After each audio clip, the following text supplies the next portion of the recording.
This is Scott. And this is Sheryl. And we're in London, England. Parliament Square to be exact.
It's 11 o'clock on Sunday the 6th.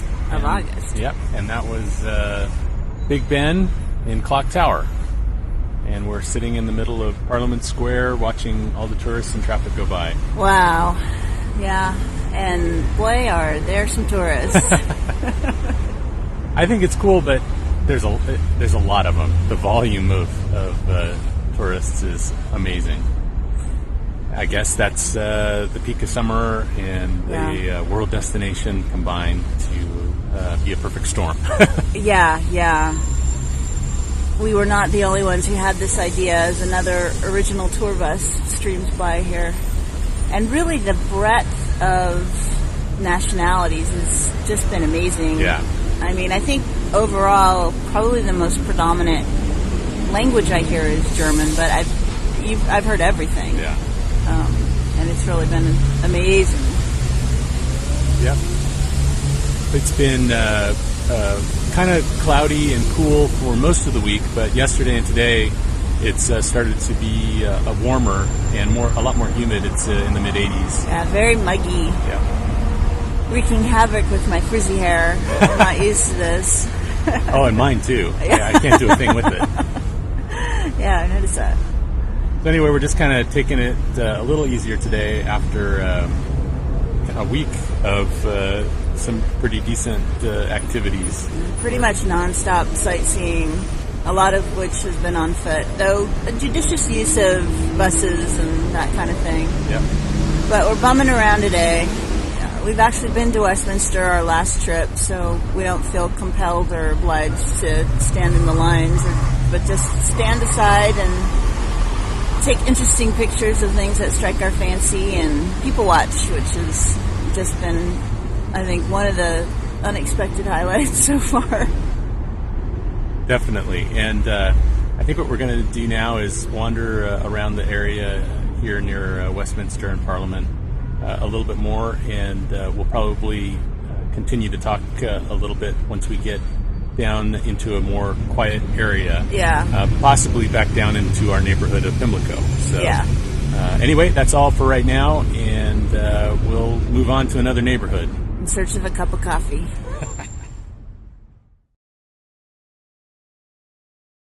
So today is the 7th. We're actually a day after our original recording yesterday near Westminster. We decided to do a little wandering around, and we never settled back down to continue the podcast from yesterday. So we're now sitting in front of the British Museum, and we've been doing a bit of wandering today. We went to the British Library this morning and had a great time looking at the collection there of treasures that they have. And we've been kind of wandering through the area, and we ended up here and thought we'd sit down, and we're out in the courtyard with all the masses of people funneling through, going to the museum. thought this would be a good spot to give a few more reflections on our time in London so far. Yeah, it's been about a week now since we started our year-long trip, and really just kind of for me settling into my jet lag is just barely wearing off. I've had to take a lot of naps, which I know you're not supposed to. You're supposed to stay up and to really push yourself, but I have just been beat. I think a combination of just a lot of walking and a lot of sightseeing has really sapped my energy. So today's kind of been the first day that I felt a little bit more peppy. Mm-hmm. So I'm glad that we've been able to just wander a little bit today, taking better advantage, I think, of the buses and that kind of thing. Yeah, we haven't been smart for a couple of days. We've gone on rather long walks through affectionately the known as death marches.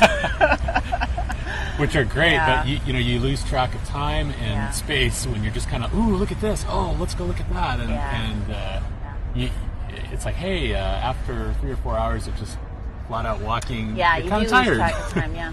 We may want to touch on the fact that our preferred mode of transportation besides the death marches have been the buses, Yeah. which I think for us have been a little bit, have worked a little bit better than the underground. I mean, I'm the first to admit I find the underground a little bit intimidating in that it's a little claustrophobic, and I probably have a little bit of that sense going in. But also, especially at the height of rush hour and those types of things, very not impractical because it does move, but just a ton of folks, and they're just dead set on getting to where they need to go. And our mode is really more of a wander and a meander, and trying to leave behind that rush mentality of work in the city. So it's not as nice. And certainly the buses are great in terms of looking at the city and just having that perspective. Yeah, so we a few days ago got what is called the Oyster Pass, which is basically unlimited access to both the buses and the underground for, certainly at the time, we got one for 7 days. And so we, can hop on and off buses all day long, and it doesn't, cost us anything more than our original passes. And we've been able to actually just stumble on some things, coincidentally with the buses, where we spot it out the window, or we just get off at a stop to change a bus or something like that, and we found an internet cafe and other like little shops and stuff that we just kind of poked around in, and just other areas where we were like, wow, this looks cool. Let's get off and check it out. Yeah. And well, I want to mention, while we're thinking of things that we've run into, is the other day, was it yesterday or the day before, we, I think it was Sunday, we had purposefully and probably kind of foolishly wanted to go look at Oxford Street, just to get the experience. Not that at the dollar being 2 to 1 to the pound right now that we're necessarily going to buy a lot of high fashion items, but just for the experience of it, and got a little bit overwhelmed by the tourists and the crowds, and kind of in desperation went up a street just to kind of get away from the crowds, and serendipitously came across the Wallace Museum, which I had not heard anything about from the emails and things that people had sent us, but very clearly on one of our maps, our tourist maps, labeled and everything. And what this is, it's a collection of basically two main collectors in the 1800s, two Wallaces, I guess, who had an extensive, rivaling the tower in terms of military. The armors, the rifles, and pistols, and swords, and crossbows, and full horse huge armor. rooms of things. And free. This particular and not only museum. European armor, but like Turkish and Asian, and oh man. Yeah. And apart from that, also just the house itself, which was their primary or one of their residences, I guess. Spectacular. And had Rubens and Velasquez's and some Rembrandts, porcelain, French porcelain, just a hugely extensive collection. I guess was donated to the nation in 1896 for some reason. That's stuck in my head. And again, all free. Just amazing collections that I had no idea that was there. And also in the front area there, we were able to eat our lunch sitting on the lawn there and having sandwiches that we had bought at Selfridges. And just a nice little respite to find in the middle of the city. The thing that is also kind of challenging too, we've been doing a lot of kind of takeaway lunches or whatever, and it's interesting to be in a place where there are a lot of private gardens and parks. That you'll be walking along through a neighborhood and you spot this square with this really beautiful lush garden in there, and you'll look for an access point. Hey, this is cool. Let's go check it out. And it's all fenced off and locked up, and it's for residents only. Yeah. So, but I mean, to your point, you were saying it's just like places today that have like homeowners associations, homeowners association that have pool houses and things that are blocked off. So I don't know if they have something similar that they have to pay something particular to maintain that, or if it's just part and parcel to the privilege of owning a house in that neighborhood. But that's a little discouraging. And you see people like huddled in doorways eating their sandwiches and stuff because there's no bench or park to sit down and do that. So the Wallace Collection front lawn was being used by others popular. As well, eating their lunches. And it's just like today, we're here in front of the British Museum, and there's tons of people around just eating the stuff that they bought at a supermarket or off the street. And there are, don't get me wrong, there are plenty of public parks around here, but it does seem like whenever we want to find one for a specific purpose, we can't. It's a challenge. Yeah. So maybe we should chat a little bit about some of the other things that we've done since we've been here. One day we went to the Tate Modern. Oh, that was so which great. Was just I really awesome. enjoyed that. It's housed in, I think it's a former power plant, and it's immense, and just in terms of the scale of the building. And I think one of the neatest things about it is the fact that because it is so large, there's room to spread out the collections of what they have. Compared to SF MoMA or whatever, it's so much larger. You go into SF MoMA and you go into a gallery and it's cram-packed with everything. There's like 20 things in one little surface of the wall, and in here they have room to kind of spread out, and it's I think more conducive to focusing on one item at a time. A more dramatic experience for sure. I mean, and the things that they have, I mean, you get desensitized when you go too much museum hopping, but after 2 floors, Dali's it's and like, Picasso's and Kandinsky's and all these landmark. No Frida. No Frida, which it was funny. We weren't the only ones. Other American commented on that as well, and I wonder if it was she's great, just but there's no Frida. Right? Yeah. There's was a really funny Diego. comment. Diego Rivera was there. Diego was there. His. But that was interesting. Yeah, I'm not sure the reasoning for that, but that was it. Maybe she's just not as big over here. Big over here. Yeah. I don't know. Or just the price tag has gone up on her. Yeah, that could be. That could be. Maybe they have some in the collection and it's just not in rotation right now on display or something like that. Don't know. We had a great lunch there in the cafe. Yes. I thought it was really good. Very. And, we walked across the Millennium Bridge, which was a lot of fun. Took the requisite picture. That's right. Someone took for us of the St. Paul's Cathedral in the background. Yep. We've already had emails. We took that picture too, and I think there are just.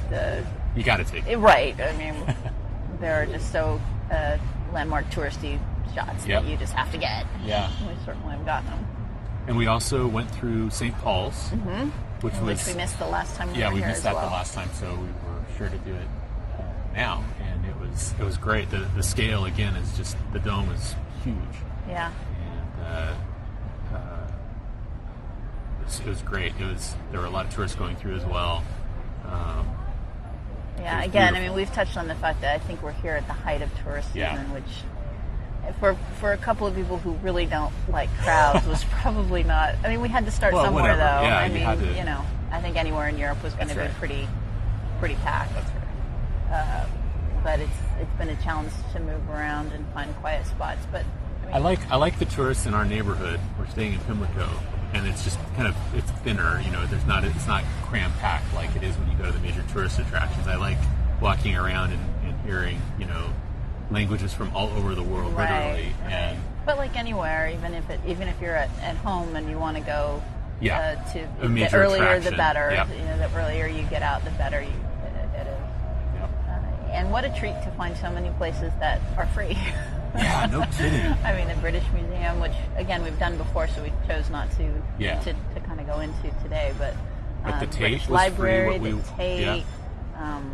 There's still a couple of The Wallace collection was the free. Wallace collection was free. I mean, there's still a couple lot of of other museums that ones, we'll probably try to hit before we leave. The other thing has been the weather. I guess right before we got here, they had a huge heat wave, which blessedly, thankfully, we have missed because our hotel is not air conditioned, and I think that would have been quite a challenge to live comfortably in our little hotel room. It was 90 degrees outside, but it's cooled off a bit. It was a little humid yesterday, but it's rained a little this morning, and it's been a little fresher, which has been a lot more comfortable than it was yesterday, just getting around.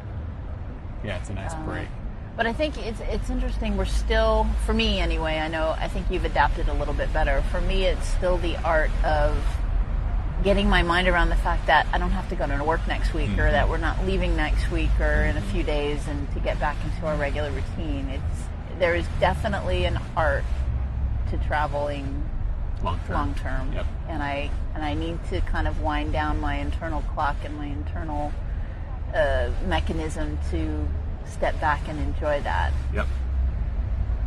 It's not. I mean, it's not easy to go. It's like one day to the next. It's like on and off. Well, especially in a Yeah, city I've adapted where pretty well. Yeah, I I know don't you're like loose already, but I mean, in a city where you're just walking around, and if you're not up to pace, you get run over. Well, that's the thing that's very. This is not a about relaxing London. city. Yeah, I mean, this is not a city in which to fast-paced. get that vibe going. When we're going on, just walking on the sidewalk, everybody's going somewhere or coming from someplace, and the locals are fast walkers. They move like they have a Well, purpose. they got a place to go. Yeah. Well, and we've already been yelled at. I mean, this is that a was- bike path, not a tow path. Yeah, yeah. We stepped off the bus and This was, Hyde Park a day couple after of days getting ago. off the plane, jet-lagged and bewildered. Got a little drive-by lecture on which side of the path we're supposed to be walking on. That's all right. I had it coming. I deserved it. Well, his city. Whatever. Everybody's a tourist somewhere unless you don't leave home ever, so. I guess. I'm trying to kind of pace it down a bit because it's easy to get in the mode of being a super tourist where we're only here for 10 days. We've got to pack everything into it. And we did a couple of things a day for a while there, and we kind of started to pay the price day before yesterday and yesterday. Yesterday was a bad day. Yeah. I mean, I took a 3-hour nap and then I slept all through the night. Yeah. So we're trying to take it a little easier and we're trying to be conscious of not just walking everywhere and really taking advantage of okay, let's take the bus to the general area that we want to go, and we can stroll around there a bit and then get back on the bus and move to the next major section, or just go back or whatever. yeah. So. And also probably staying out of where the locals are and need to be and work. I mean, there's no reason to go back into the city, really, since we've looked at everything down there. I'd like to go back there. We'll see. It's draining me a little bit. Yeah. And this is cool because we didn't talk about the London Museum. We went to the London Museum. That was really good. We were so dead though. Yeah, but because we it was saw most right of after it. the Tate. Yeah. I mean, we that were was crying. bad. That was a bad decision to push on. It I was. guess. I'm glad we looked at it, but Again, we it was were free, dead. so it was really good. I mean, it starts, with the history of London from a prehistory Londinium. perspective. Yeah, from to the Roman times. to all throughout time, and it was great. Yeah, they had a lot of nice displays, and I guess to the point where people were like, it's just so common to come up with Roman artifacts. We just kind of note them, move on. Yeah. I mean, they're not even that blown away by all that they find anymore. Yep. We've been eating well. We've been eating well, yeah. Chips and Cornish pasties and curry takeaway. Yeah. It's been a challenge. Lots of sandwiches. The exchange rate just went up again. I mean, when we first got here, it was about $1.85 to a pound, and interest rates were announced just went up, and now it's like $1.90, 91 to a pound. So it's definitely been a challenge, and you have to train your mind to think, okay, this is £5. Okay, wait, no, that's $10. Is this worth it? Yeah. So, but we did go out to a dinner and had a sit-down Indian, which was nice and It was good. not really horribly expensive either. Yeah. But we definitely had to be a little bit more careful with our money here. So they have a lot of kind of delis, but they're takeaway delis where they have sandwiches that are kind of pre-made, but they're kind of made that day that we walk Right. into, and it's fairly inexpensive. And Right. It's a good lunch. Yeah. They've got numerous chains. Yeah. And we've got to mention our dining Bible, which is the Times' Cheap Eats London, which has been very helpful. Time out. Sorry, yeah. what did I say? Times. Yeah. Which has been very helpful also. Yeah. But, not always that cheap. Oh, I think the best place we ate though so far is the place below. Oh, that's right. A place below. A place below. And that was that was in the city. Yeah. By it was under a church. It's in is the it St. Margaret's? I don't think remember so. now. We'll put a link up on the website. But it was in the Time Out GB Eats, and it's under the church in the crypt. Mm-hmm. And We kept looking around. In the church? Yeah. Is this where we're going? And so it sounds kind of strange, but it was actually a cheery crypt. They painted a lot of the ceiling white and had kind of renovated some of it, and it seemed like they had a different menu every day. Yeah. And so I had what did I have? Oh, I had penne with like vegetables and lentils, and it was so tasty with elderberry like soda. I think you had quiche. I had quiche, which was very good. Yeah. Just nice to have something homemade. Yeah, and then that's what it was like. It was like a homemade, really good, tasty, hearty, And under but £5 healthy. Yeah, each. yeah. So very cheap. Oh man, that was great. I think that's my favorite place that we've I'd agree. had. I'd agree with that. so far. Yeah. That So was we've cool. got a couple more. What's today? Monday. We've Yeah. got 3-4 days left here in London, and then we're off to Bath next. Yeah. Which I Are think you excited to get out of the city? I'm excited. Yeah. Well, I don't want to slag Slag it off off. on the city because I think that's just my personality. Is that I don't overly enjoy crowds and crowds and I have to admit that all the cigarette smoke is really getting to me. Yeah, that is. I think. Not just from Londoners, but from all Europeans. Yeah, we're gonna have to get used to that. I think. Oh Lord, I'm gonna have to. We're get not used to that gas being from mask or San something. Francisco Bay Area. Oh my with, gosh, can you imagine? I can't. With the overly healthy California attitude that we have. Yeah. And trying not to be snooty about it, but it's I'm just a starting to matter like of it. It's kind of relaxing me. But they may it's be just a onto matter of something I don't there. know respiratory distress at this point. Whether or not. I think the thing that bothers me a little more is the diesel fumes from the buses and, Yeah. and the cabs and stuff. But Well, at the end of the day, I need to take a shower. I just feel so gritty. Yeah. And my white T-shirts are gray at the end of the day, Yeah. just from all the diesel crap and the smoke and all of that. But Yeah, that's probably actually- true of any yeah. big city. I've so far enjoyed it. I mean, the crowds are a little distracting and kind of hard to navigate at times. Well, I think that's true of most. I think most Londoners would say that their city gets invaded every summer, and I think most of them, this is their vacation month, and they probably evacuate the city and then leave it to a few hardy souls to keep the city going. It sure seemed like that during the weekend, didn't it? It was pretty dead in the local neighborhoods during the weekend. It really was. And a lot of the shops and things are closed on Sunday. Yeah, I think most people escape to the countryside on the weekends. Smart. Yeah. We're gonna try to make an escape. Yep. Which is a little worrying to me as we go into the countryside that it's also going to be Disneyland packed, but that's all I don't right. think it'll be like this though. No, I I mean, don't there's think just it'll be not like the this. scale of accommodations either. Yeah. Maybe.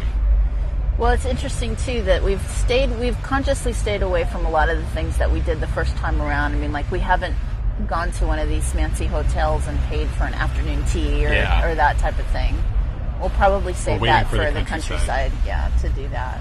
Oh, this is a good little tip though too, is that we did bring the earphone splitter so that we could share. I think that was a tip our from Rick tour. Steves. Yeah, So share the we got tour. just a simple audio splitter that when on occasion we've decided to get one of these audio guides at museums, we can basically only rent one, and then we put the little splitter in with your own set of headphones, And if we both coordinate listen our to it. movements well enough, we don't yank. Yeah. It's like we're tethered, though. Yeah. So we did that today at the British Library, and that Yeah. worked out pretty well. Yeah.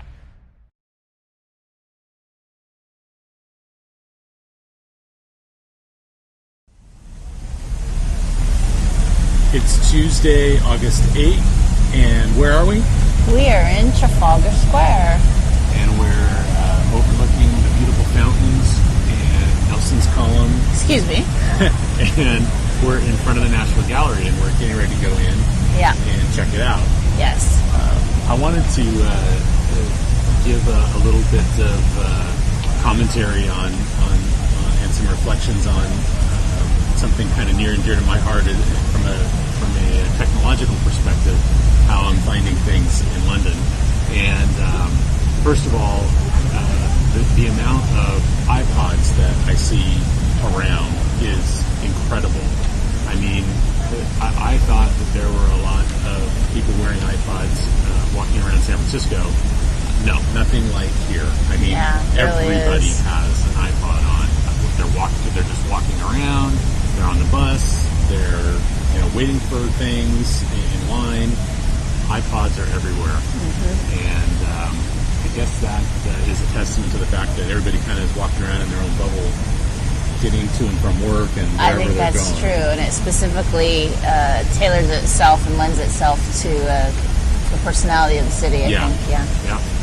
The other thing that I've experienced this week is we brought our mobile phones, and we wanted to get local UK service for our phones, and it couldn't have been an easier process, especially compared to the US. We went to a corner shop, and we walked in, and we said, hey, we're new here, we're not sure how this works, but I think that we can buy a prepaid, like pay-as-you-go GSM SIM chip through one of the local carriers. And the guy then directs me to the case where he shows me 5 or 6 different carrier options that I have. I chose one almost at random. It was a little bit of name recognition. I went with the carrier O2, which is a UK-based phone carrier. And I've seen them around. I've seen a lot of their stores around, but I'd never heard of them before.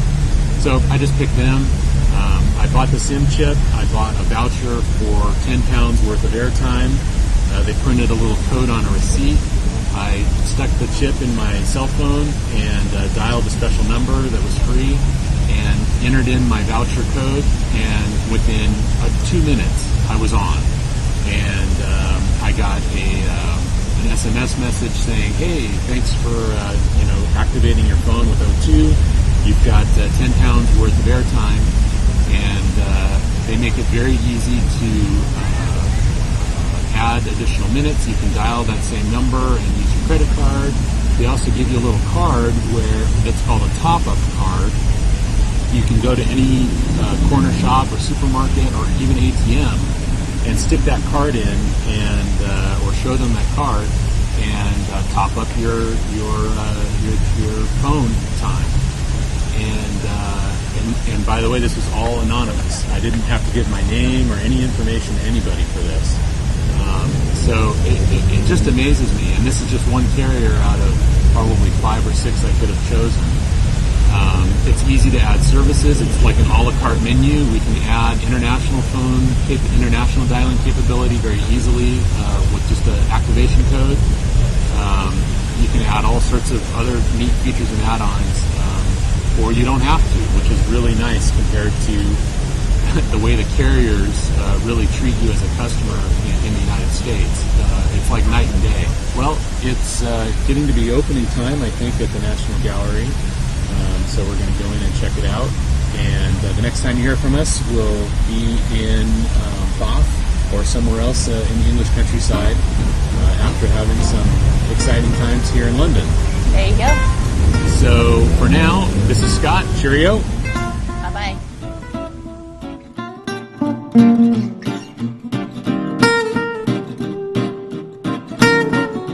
Visit our blog online at ayearineurope.com.